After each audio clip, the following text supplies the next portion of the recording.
नमस्कार विद्यार्थी मित्रांनो, वर्ग 11वी वाणिज्य विषय चिटणीसाची कार्यपद्धती।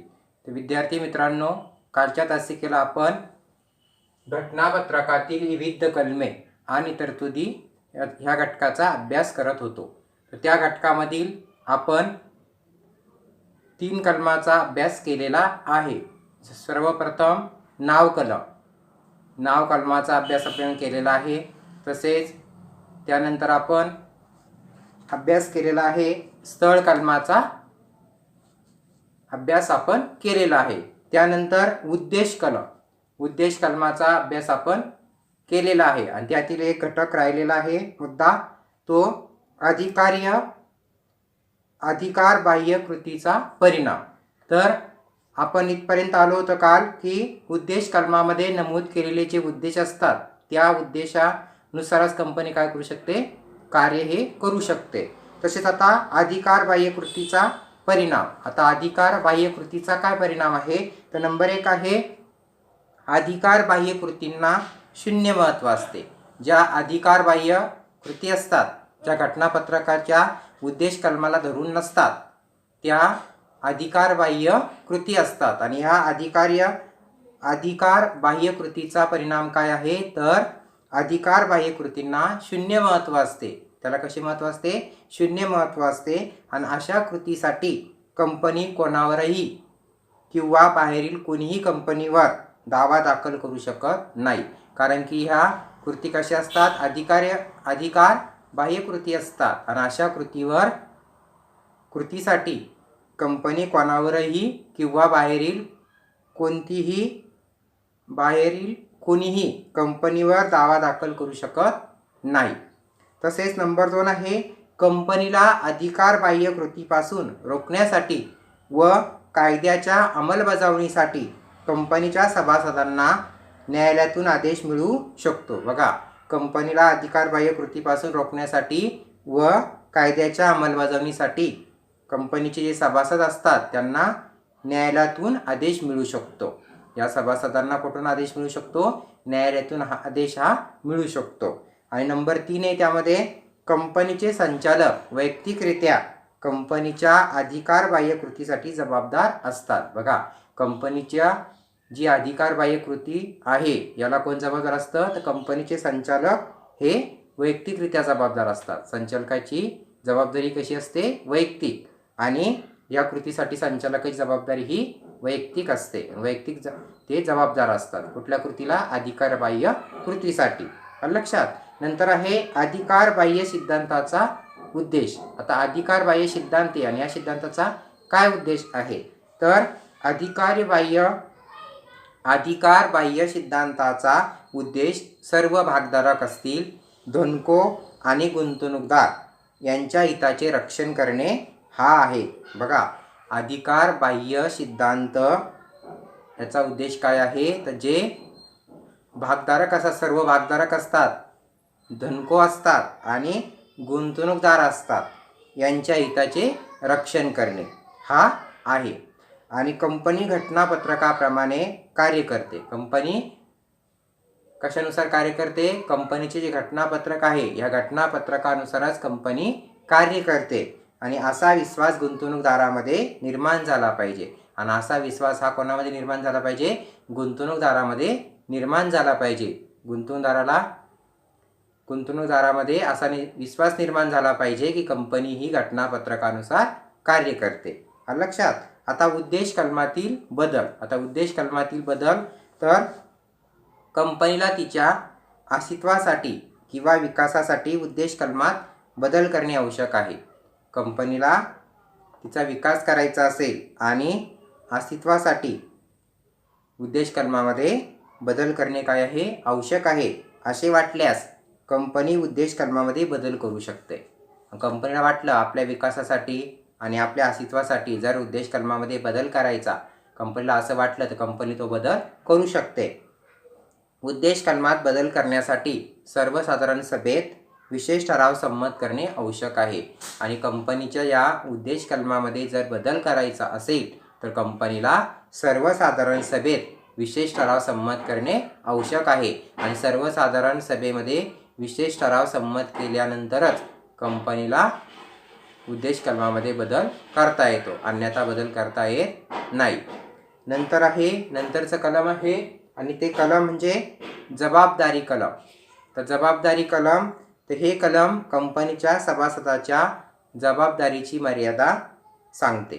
आणि जबाबदारी कलम काय सांगते, तर कंपनीच्या सभासदांची जी मर्यादा आहे ती हे कलम सांगते. जबाबदारीची मर्यादा म्हणजे सभासदांच्या जबाबदारीची मर्यादा हे कलम सांगते. आणि भागाने मर्यादित कंपनीमध्ये सभासदांची जबाबदारी ही भागांची दर्शनी किंमत न भरलेल्या रकमेपर्यंतच राहील. भागाने मर्यादित कंपनीमध्ये सभासदांची जबाबदारी कशी राहील, तर भागांची दर्शनी किंमत न भरलेल्या रकमेपर्यंतच राहील. तसेच हमीने मर्यादित कंपनीमध्ये सभासदांची जबाबदारी कंपनी विसर्जनाच्या वेळेस प्रत्येक सदस्याने कंपनीच्या मालमत्तेसाठी किंवा खर्चाप्रती घेतलेल्या हमी एवढी असते. जी हमीने मर्यादित कंपनी आहे या कंपनीमध्ये सभासदांची जबाबदारी कशी असते, तर कंपनी विसर्जनाच्या वेळेस प्रत्येक सदस्याने कंपनीच्या मालमत्तेसाठी किंवा खर्चाप्रती घेतलेल्या हमी एवढी असते. तसेच भाग भांडवल असलेल्या किंवा नसलेल्या अमर्यादित कंपनीमध्ये कंपनीच्या सभासदांची जबाबदारी अमर्यादित असते. भाग भांडवल असलेल्या कंपनीसाठी किंवा नसलेल्या अमर्यादित कंपनीमध्ये कंपनीच्या सभासदांची जबाबदारी ही कशी असते, अमर्यादित असते. आता जबाबदारी कलमातील बदल. तर जबाबदारी कलमातील काय बदल आहे, तर कंपनी कायदा 2013 अंतर्गत कोणत्याही नियमात जबाबदारी कलम बदलासाठी कोणतीही तरतूद नाही. बघा, कंपनी कायदा 2013 कोणत्याही नियमात जबाबदारी कलम बदलासाठी कोणतीही तरतूद नाही. कोणत्याही नियमामध्ये जबाबदारी कलमामध्ये बदल करण्याची कोणतीही तरतूद नाही. कायदेशीरपणे एक सभासद व कंपनी यामधील संबंध एक करार आहे. बघा, कायदेशीरपणे एक सभासद व कंपनी यामधील संबंध एक करार आहे आणि यामुळे जबाबदारीत काही बदल करायचे असतील तर सभासदांच्या संमतीने तेही लिखित स्वरूपात असणे आवश्यक आहे. सभासदांच्या संमतीने हे बदल लिखित स्वरूपात असणे काय आहे, आवश्यक आहे. आता त्यानंतर आपल्याला अभ्यासायचं आहे आणि ते कलम आहे भांडवल कलम. तर भांडवल कलमामध्ये कंपनीचे भांडवल दर्शविले जाते. भांडवलाविषयी सर्व माहिती ह्या कलमामध्ये असते. तर हे कलम कंपनीचे नोंदवलेले भांडवलाची रक्कम सांगते. कंपनीचे जे नोंदवलेले भांडवल आहे त्याची रक्कम हे कलम सांगते. कंपनीने किती भांडवलाची नोंद केलेली आहे हे कलम ते सांगते. कोणते कलम? भांडवल कलम. म्हणजे भांडवल कलमामध्ये कंपनीचे नोंदवलेले भांडवल हे कलम सांगते. तसेच हे भांडवल नोंदणीकृत भांडवल म्हणून ओळखले जाते. आणि हे भांडवल जे नोंदवलेले भांडवल असते कंपनीचे, हे भांडवल कसे ओळखले जाते, तर हे नोंदणीकृत भांडवल म्हणून ओळखले जाते. या भांडवलाची नोंद केलेली असते आणि हे नोंदणीकृत भांडवल म्हणून ओळखले जाते. आणि यामध्ये जास्तीत जास्त भांडवल उभारणीची मर्यादा नमूद केलेली असते. आणि यामध्ये भांडवलाची उभारण्याची मर्यादा किती आहे ही नमूद केलेली असते. ती कशी असते? जास्तीत जास्त भांडवल उभारण्याची मर्यादा नमूद केलेली असते. आणि याला अधिकृत भांडवल असेही म्हणतात. याला कोणते भांडवल म्हणतात? अधिकृत भांडवल असेही म्हणतात. तर जे भांडवल कंपनीचे नोंदवलेले असते त्याला अधिकृत भांडवल असे म्हणतात. आणि जास्तीत जास्त भांडवल मर्यादा यामध्ये असते, लक्षामध्ये, आणि ती नमूद केलेली असते. तर कंपनीचे भांडवल हे नोंदणीकृत भांडवल असते आणि त्याची नोंद ही केलेली असते. आणि भाग भांडवल असलेल्या कंपनीच्या बाबतीत हे कलम भागाची एकूण संख्या आणि भागाची दर्शनी किंमत यानुसार भाग भांडवलाची एकूण रक्कम दर्शविते. जी भागांनी मर्यादित कंपनी आहेत आणि ह्या भागांनी मर्यादित असलेल्या कंपनीच्या बाबतीत हे कलम भागाची एकूण संख्या आणि भागाची दर्शनी किंमत, भागाची एकूण संख्या किती आहे, भागाची दर्शनी किंमत किती आहे आणि यानुसार भाग भांडवलाची एकूण रक्कम दर्शविते. लक्षामध्ये, भागाची एकूण संख्या, भागाची दर्शनी किंमत आणि यानुसार भाग भांडवलाची एकूण रक्कम दर्शविते. कोणती कंपनी? तर भाग भांडवल असलेल्या कंपनीच्या बाबतीत. तर जर एखाद्या कंपनीने अधिकृत केलेल्या रकमेपेक्षा अधिक निधी उभारणीसाठी अधिक भाग वितरित करायचे असतील तर कंपनीला भांडवल कलमात बदल करणे आवश्यक आहे. बघा, जर एखादी कंपनी आहे आणि तिला अधिकृत केलेल्या रकमेपेक्षा अधिक निधी उभारणीसाठी भाग वितरित करायचे असतील, जे सुरुवातीचं भांडवल आहे आणि त्याच्यापेक्षा जर अधिक भांडवल उभारणीसाठी अधिकृत केलेल्या रकमेपेक्षा अधिक निधी उभारणीसाठी अधिक भाग वितरित करायचे असतील, अधिक भाग जर वितरित करायचे असतील तर कंपनीला भांडवल कलमामध्ये बदल करणे काय आहे? आवश्यक आहे. आणि भांडवल कलमामध्ये बदल केल्यानंतरच कंपनी काय करू शकते? निधी उभारणीसाठी अधिक भाग वितरित करू शकते. लक्षात. आणि अधिक भाग जर वितरित करायचे असेल तर कंपनीला भांडवल कलमामध्ये बदल करणे आवश्यक आहे. तर भांडवल कलमातील बदल. तर भांडवल कलमातील बदल, भांडवल कलमात बदल करण्यासाठी नियमावलीत तरतूद असणे आवश्यक आहे. घटनापत्रकातील ही विविध कलमे आहेत आणि या घटनापत्रकात हे भांडवल कलम आहे आणि ह्या भांडवल कलमामध्ये जर बदल करायचा असेल तर कंपनीला नियमावलीत तरतूद असणे आवश्यक आहे. बघा, भांडवल कलमात बदल करण्यासाठी नियमावलीमध्ये तरतूद असणे आवश्यक आहे. नियमावलीमध्ये जर तरतूद नसेल तर भांडवल कलमात बदल करता येत नाही. भांडवल कलमात जर बदल करायचा असेल आणि यासाठी नियमावलीत तरतूद असणे आवश्यक आहे. म्हणजे नियमावलीत जर तरतूद असेल तरच भांडवल कलमामध्ये बदल करता येतो आणि नियमावलीमध्ये जर तरतूद नसेल तर भांडवल कलमात बदल करता येत नाही. म्हणजे काय गरजेचं आहे? नियमावलीत तरतूद असणे आवश्यक आहे. कोणती तरतूद असणे आवश्यक आहे? की भांडवल कलमामध्ये बदल करण्यासाठी. लक्षात. तर कंपनीला पुढील कारणासाठी भांडवल कलमात बदल करता येतो आणि कंपनीला पुढील कारणासाठी भांडवल कलमामध्ये बदल करता येतो. तर उदाहरणार्थ आहे पूर्ण देय भागाचे भाग साठ्यामध्ये रूपांतर करणे. पूर्ण देय भागाचे भाग साठ्यामध्ये रूपांतर करणे आणि यासाठी कंपनीला भांडवल कलमामध्ये बदल करता येतो. तसेच अधिकृत भांडवलात वाढ करणे. कंपनीचं जे अधिकृत भांडवल आहे, कंपनीचे जे नोंदवलेलं भांडवल आहे आणि कंपनीला या भांडवलात जर वाढ करायची असेल, नोंदवलेल्या भांडवल म्हणजे अधिकृत भांडवलामध्ये जर कंपनीला वाढ करायची असेल तर कंपनीला भांडवल कलमामध्ये बदल करता येतो. लक्षात. तसेच भांडवल कलमात बदल करण्यासाठी सर्वसाधारण सभेत सामान्य ठराव संमत करणे आवश्यक आहे. बघा, भांडवल कलमामध्ये जर बदल करायचा असेल आणि हा बदल करण्यासाठी सर्वसाधारण सभेमध्ये सामान्य ठराव संमत करणे आवश्यक आहे आणि सामान्य ठराव संमत केल्यानंतरच भांडवल कलमात बदल करता येतो. आणि जर सर्वसाधारण सभेत सामान्य ठराव संमत केला नाही तर भांडवल कलमामध्ये बदल करता येत नाही. मग भांडवल कलमामध्ये जर बदल करायचा असेल तर कंपनीला सर्वसाधारण सभेमध्ये सामान्य ठराव हा संमत करणे आवश्यक आहे आणि सामान्य ठराव संमत केल्यानंतरच भांडवल कलमात बदल करता येतो.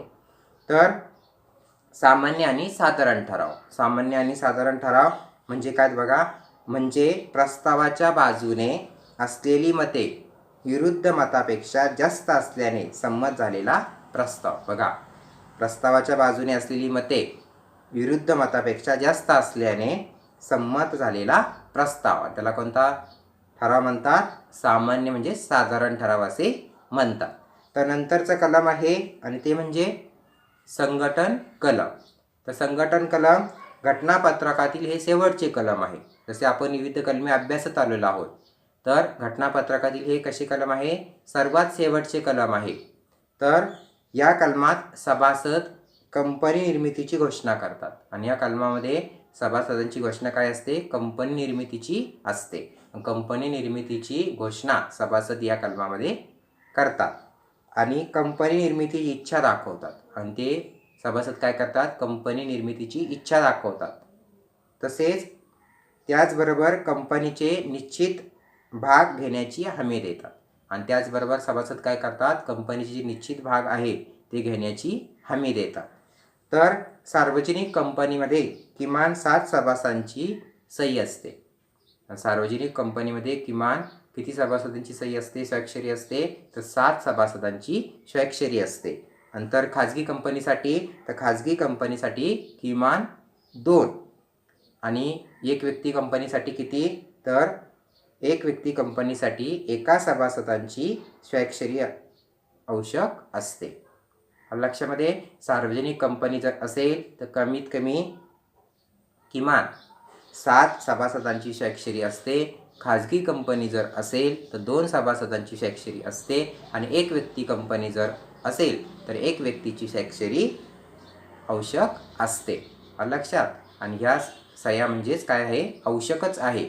लक्षात ठेवा. सार्वजनिक कंपनीसाठी किमान 7 सभासदांची स्वाक्षरी, खाजगी कंपनीसाठी किमान 2 व एक कंपनीसाठी किमान 1 सभासदांची स्वाक्षरी आवश्यक असते.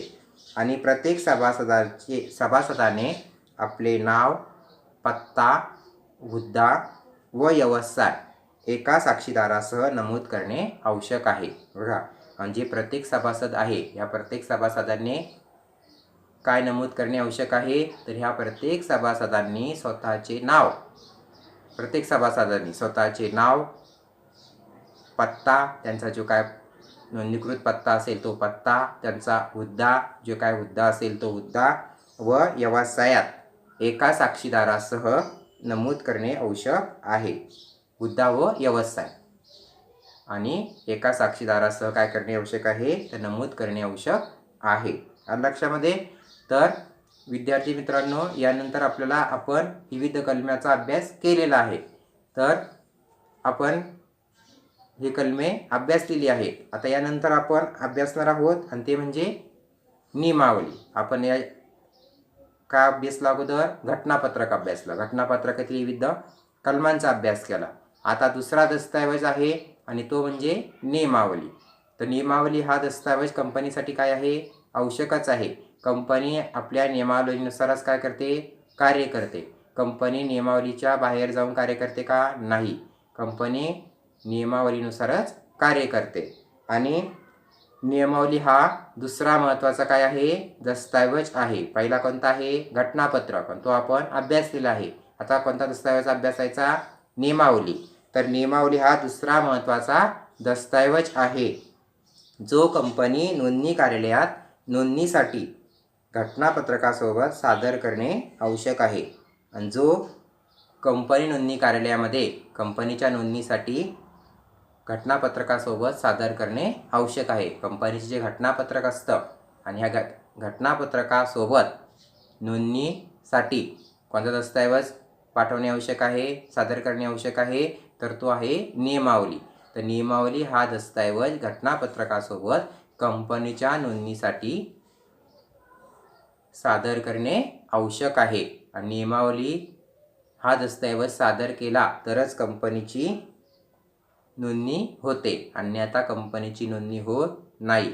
म्हणजेच घटनापत्रकासोबत नियमावली हा दस्तऐवज नोंदणीसाठी सादर करणे आवश्यक आहे. तसेच नियमावलीत कंपनीसाठीचे मूलभूत नियम असतात आणि ह्या नियमावलीमध्ये कंपनीसाठी सर्व मूलभूत नियम असतात आणि ह्या नियमानुसारच कंपनी काय करते? कार्य करते. लक्षामध्ये.